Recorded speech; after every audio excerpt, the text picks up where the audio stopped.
বলিবান হয়েছ। এসো তোমাদেরকে আমি শেষ করে দিচ্ছি।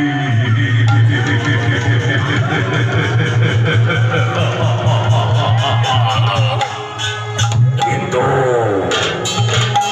সৃষ্টিগত ব্রহ্মার অভিশাপ কোনদিন মিথ্যা হতে পারে না, কারণ সৃষ্টিগত ব্রহ্মার অভিশাপ যেমন মিথ্যা হতে পারে না, আশীর্বাদও তেমন সত্য হতে কিছুই থাকে না। কিন্তু আমার সম্মুখে সেই ঘোর অমাবস্যা,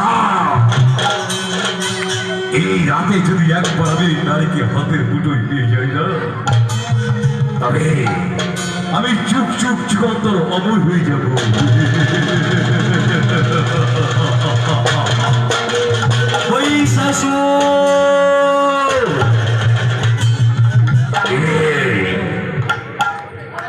কি আমার পৃথিবী থেকে বহিঃশাসন বহিঃশাসন বলে রাখছে?